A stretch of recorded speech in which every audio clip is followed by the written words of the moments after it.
Salut à tous, on se retrouve aujourd'hui pour l'épisode 1155 du Zap Image. On commence directement avec le championnat anglais. On va parler du derby hier entre l'équipe de Everton et l'équipe de Liverpool. Donc derby décevant parce que ça s'est clôturé à 0 partout entre ces deux équipes. Donc Liverpool a provisoirement 23 points d'avance sur les Citizens en attendant City Burnley qui se jouera ce soir. Ensuite, pour continuer avec ce match Everton contre l'équipe de Liverpool, c'est quand même le troisième 0-0 de suite dans un derby à Goodison Park, donc dans le stade de Everton. Donc les Reds sont à 5 points du titre et Everton est quand même 12e du classement. Ensuite, on peut voir qu'Everton est passé très près d'ouvrir le score hier contre l'équipe de Liverpool. Regardez le ballon comme il est passé très près des cages gardées par Alisson Becker. Malheureusement pour l'attaquant de Everton, c'est passé à côté. Ensuite, regardez le bilan de Liverpool lors de ses 4 derniers matchs disputés à l'extérieur en compétition officielle. Donc 0 victoire, 1 match nul et 3 défaites quand même pour l'équipe de Liverpool sur ces 4 derniers matchs à l'extérieur en compétition officielle. Donc un hier, bien sûr. Les autres, c'était il y a plus de 3 mois. Donc 0 but marqué, 6 buts encaissés quand même pour cette équipe de Liverpool. Il y a quand même du laisser aller ces derniers temps. Et pour finir avec Liverpool, donc ils seront champions de Premier League si Manchester City, qui joue ce soir, ne gagne pas contre Burnley et que Liverpool gagne contre l'équipe de Crystal Palace mercredi. Donc si ce cas de figure n'arrive pas, donc le prochain match les gars pour Liverpool, Liverpool se déplace du côté de Manchester City. Donc c'est simple, si Liverpool s'impose du côté de City pour être champion, du côté de son dauphin. Ensuite on va parler des autres rencontres en PL hier. Donc Aston Villa contre Chelsea, belle opération pour les Blues de Chelsea parce qu'ils se sont imposés 2-1. Pourtant ils étaient menés 1-0 dans la rencontre. On peut voir que Pulisic et Olivier Giroud ont été buteurs et ont permis Chelsea de prendre les 3 points. Donc Chelsea s'impose et prend 5 points d'avance sur Manchester United qui est actuellement en 5e position. Donc très belle opération pour les Blues. Et pour revenir sur Olivier Giroud, donc il vient d'inscrire seulement son 3e but de la saison en Première Ligue et permet à Chelsea de mener dans ce match 2-1. Donc félicitations à l'attaquant français. Ensuite les gars, on va parler d'une équipe. Voilà, on sait que c'est très compliqué ces dernières semaines, ces derniers mois les gars, c'est l'équipe de Arsenal. Donc il y a quelques jours, je vous avais dit qu'ils avaient perdu contre une équipe de 2e division en match amical. Et hier contre Brighton, se sont inclinés 2-1 l'équipe des Gunners. Pourtant ils menaient 1-0 dans le match, mais ils n'ont pas réussi à tenir ce score. Donc 2-1 pour Brighton. Donc une déclaration de Mikel Arteta, l'entraîneur des Gunners. Il a dit c'est une épreuve très difficile, c'est inacceptable la façon dont nous avons perdu le match, le fait que nous ayons raté tant d'occasions, le fait que nous leur ayons donné un but et que nous ne soyons pas battus sur le 2e but. Donc il est très déçu Mikel Arteta, c'est plutôt logique, son équipe menait 1-0 et à la fin du compte, l'équipe de Arsenal s'est inclinée. Et une autre mauvaise nouvelle pour l'équipe des Gunners dans cette rencontre, c'est qu'ils ont perdu leur gardien allemand, Leno, qui s'est blessé. Grave blessure les gars pour le gardien allemand qui pourrait louper plusieurs mois de compétition. Donc le gardien allemand, Leno, est sorti sur civière, sûrement une grave blessure au genou. Prompt rétablissement à lui. Donc courage bien sûr à lui. Donc on continue avec Maupay, donc l'attaquant de Brighton en fait qui a blessé Leno.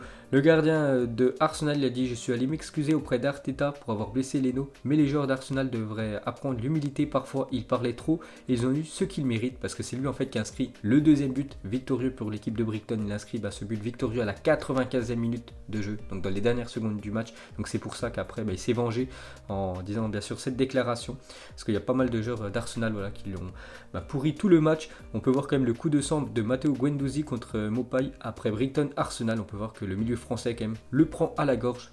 Maupay, ça mérite quand même un carton rouge cette action. Donc on peut voir que c'était très chaud ce week-end entre ces deux équipes. Ensuite les gars, on va parler de West Ham contre l'équipe de Wolverhampton. Wolverhampton, on sait que c'est une équipe très costaud cette saison. Et ils l'ont prouvé ce week-end avec qu'ils se sont imposés 2-0 du côté de West Ham. Ensuite cette fois-ci on va parler de l'équipe de Leicester qui se déplaçait ce week-end du côté de Watford. Score final 1 partout. Pourtant Leicester menait 1-0 jusqu'à la 90e minute. Dans les dernières secondes du match, donc Delson, un joueur de Watford, a égalisé pour son équipe. Et pour finir avec les résultats en Angleterre, on termine avec Newcastle qui s'est imposé 3-0 contre Sheffield United. On peut voir un but inscrit par le joueur français Alan Saint-Maximin. Ensuite on quitte l'Angleterre direction l'Allemagne car ce week-end c'était l'avant-dernière journée du championnat allemand. On commence avec le Bayern Munich qui est déjà champion.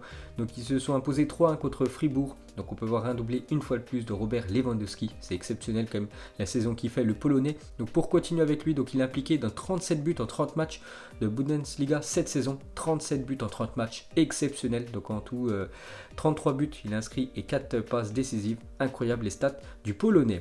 Et pour finir avec lui, sinon toute compétition confondue, donc ses stats cette saison les gars, c'est 41 matchs, 48 buts, 6 passes D. Est-il le favori pour remporter le Ballon d'Or? Donc après le Ballon d'Or, je l'ai dit, ça va prendre en compte quand même le vainqueur aussi de la Ligue des Champions. Donc si le Bayern les gars réalise une belle Coupe d'Europe, donc une belle fin de LDC, donc bien sûr il peut prétendre à remporter son premier ballon d'or. Ensuite on continue avec le championnat allemand, on va parler du RB Leipzig, troisième qui recevait Dortmund deuxième, et du coup c'est Dortmund qui s'est imposé 2-0 du côté du RB Leipzig. On peut voir un doublé du crack bien sûr Haaland, donc félicitations à Dortmund. Donc Haaland depuis son arrivée à Dortmund c'est 17 matchs, 16 buts, lui aussi il a des stats quand même exceptionnels avec sa nouvelle équipe allemande. Et on peut voir que Dortmund du coup était assuré de terminer deuxième de Bundesliga et est officiellement qualifié pour la Ligue des Champions 2020-2021. Donc félicitations à eux. Et pour finir avec le championnat allemand, un petit coup d'œil à tous les autres résultats. Donc tous les matchs avaient lieu à 15h30 samedi, vu que c'était l'avant-dernière journée du championnat. Donc on va juste parler des places qualificatives pour la future Ligue des Champions. Donc on a parlé du Bayern, Leipzig et Dortmund. Donc eux sont les trois qualifiés déjà. Donc il y a la 4e place entre l'équipe du Bayer Leverkusen et l'équipe du Borussia Mönchengladbach. Et la belle opération, c'est quand même pour Gladbach qui s'est imposé 3-1 du côté de Paderborn, alors que le Bayer Leverkusen, eux, se sont inclinés 2-0 du côté du Hertha Berlin. Donc il ne reste plus qu'une journée en Allemagne. Donc le Borussia Mönchengladbach va certainement jouer la future LDC. Ensuite on quitte l'Allemagne direction l'Italie, on commence avec l'Inter Milan qui reprenait son championnat hier contre la Sampdoria et victoire de l'Inter Milan 2-1. Donc Lukaku et Martinez ont été buteurs, donc parfait pour l'Inter pour cette reprise de Serie A, et Lukaku quand même vient d'inscrire son 18e but de la saison en Serie A, donc félicitations à lui. Ensuite un petit coup d'œil au meilleur buteur du championnat de Serie A, donc toujours en première position Immobile, l'attaquant de la Lazio, 27 buts quand même pour lui. Deuxième Cristiano Ronaldo, 21 buts, donc la Juventus ce soir se déplace du côté de Bologne, et Lukaku avec son but hier, donc toujours en 3e position avec 18 buts. Et pour finir avec la Serie A, un petit coup d'œil au classement, donc toujours la Juventus première position, 63 points devant l'équipe de la Lazio, deuxième position 62 points, donc il y a un point d'écart entre les deux équipes. Donc la Juve ce soir du côté de Bologne, la Lazio se déplace du côté de l'Atalanta Bergame qui est quand même 4e du classement, ça sera après-demain. On peut voir après qu'il y a quand même des sacrés crus entre l'Inter, l'Atalanta Bergame et l'équipe de l'AS Roma. Ensuite, un petit coup d'œil au programme de la journée. Donc ce soir, il y a 3 matchs à 19h30. Il y a un match à 21h, l'équipe de City contre Burnley. Et 21h45 ce soir, Bologne contre la Juve. Ensuite, on quitte l'Italie, direction l'Espagne. On commence avec, bien évidemment, le Real Madrid qui se déplaçait du côté de la Real Sociedad. Donc c'était un match décisif pour la suite de la Liga. Donc le Real Madrid s'est quand même imposé 2-1 dans ce choc, parce que la Real Sociedad était quand même 6e au classement. Donc le 6e contre le 2e, bien sûr, c'est un énorme match. Donc le Real Madrid s'est imposé 2-1, donc un but de Sergio Ramos à la 50e sur penalty. Donc il est sorti quelques minutes après sur blessure, SR4 et Benzema. Donc ces deux-là ont permis au Real Madrid de s'imposer et de réaliser une très belle opération au classement, parce que le Real Madrid du coup reprend la tête du championnat devant l'équipe du Barça. Donc les deux équipes sont à 65 points. Mais vu que le Real Madrid s'est imposé cette saison contre l'équipe du Barça, et lors du match aller, il y a eu match nul.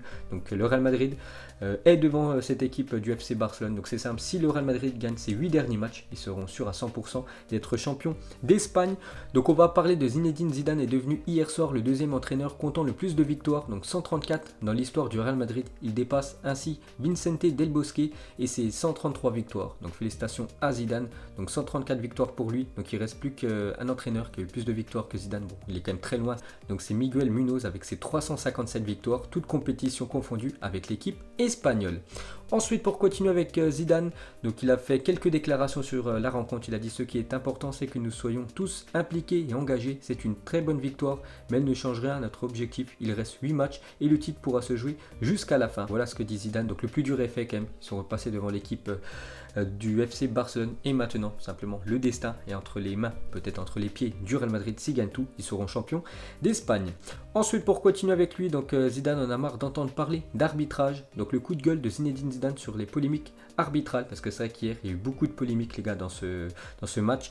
Donc il a dit: ça me dérange au final qu'on ne parle que d'une chose sur les arbitres, ça donne l'impression que nous n'avons rien fait sur le terrain. Ceux qui disent ça, nous ne les contrôlerons pas. Nous avons gagné sur le terrain, c'est une victoire méritée. Donc on peut voir que Zidane pousse un coup de gueule par rapport à tous ceux qui ragent par rapport à l'arbitre, surtout les supporters du FC Barcelone, parce qu'il y a eu quand même pas mal de faits de jeu. Un but de la Real Sociedad annulé, une main entre guillemets de Karim Benzema donc ce qui a mené un but juste après de l'attaquant français. Voilà, ça aurait pu être sifflé. Donc on revient les gars sur Karim Benzema, vient de marquer le deuxième but du Real Madrid, mais ce but fait déjà polémique car la VAR a validé ce but malgré le contrôle du bras de Benzema, alors main ou pas de Karim Benzema. Donc bien sûr après c'est à vous de juger. Donc les supporters du Real Madrid diront qu'il n'y a pas main, les supporters du Barça diront qu'il y a main. Donc après c'est à vous de juger. Mais bon, l'arbitre les gars n'a pas sifflé main et juste après cette action, Karim Benzema a inscrit le deuxième but victorieux pour l'équipe merengue. Donc pour se défendre, Benzema montre d'où il a contrôlé le ballon, sauf qu'il montre son bras qui est considéré comme une main. Donc en gros le but aurait dû être refusé. Donc à gauche, le but de Messi a été refusé pour une main. Donc c'est quasiment le même endroit que le ballon a touché le corps du joueur. À droite, le but de Benzema a été validé.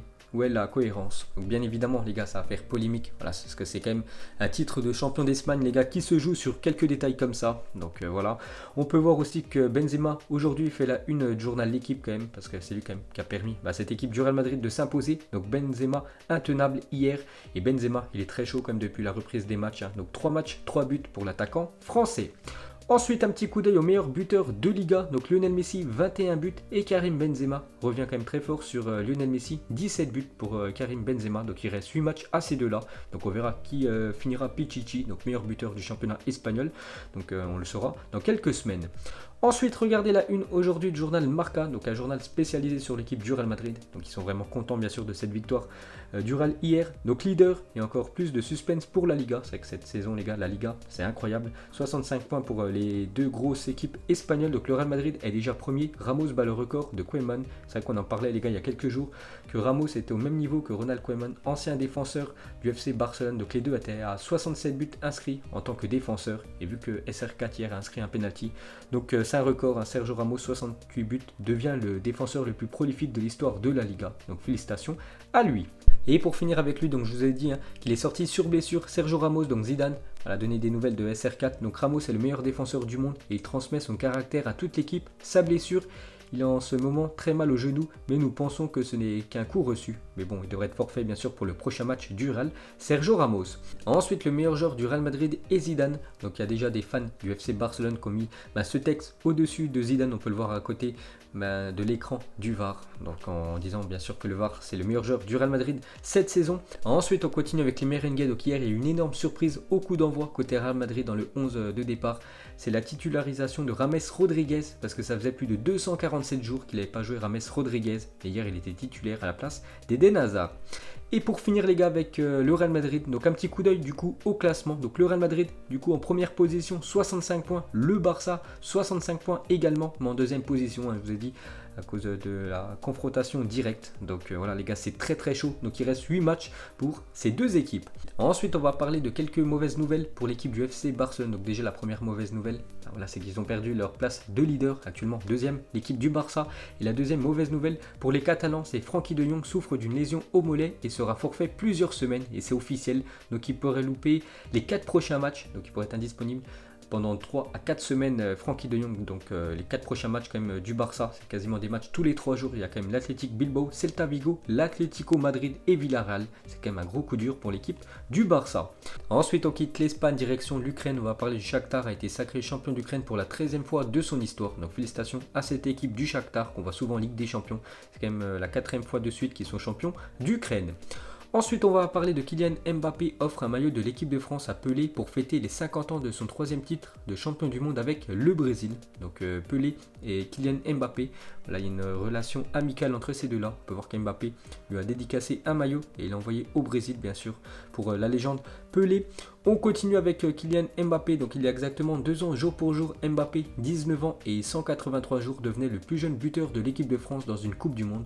Donc c'était le 2e match des phases de poule de l'équipe de France lors de cette Coupe du Monde 2018. Ce France-Pérou et l'équipe de France imposée 1-0, dont un but de Mbappé.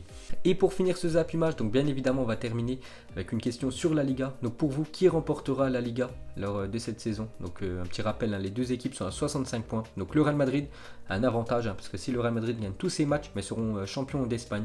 Donc pour vous, qui remportera cette Liga entre le Real et le Barça? Donc voilà les gars, la fin du Zap Image 1155. Donc si ça vous a plu, un petit like et je vous ferai l'épisode 1156 demain. Donc moi je vous laisse et je vous dis à la prochaine comme d'habitude. Ciao à tous.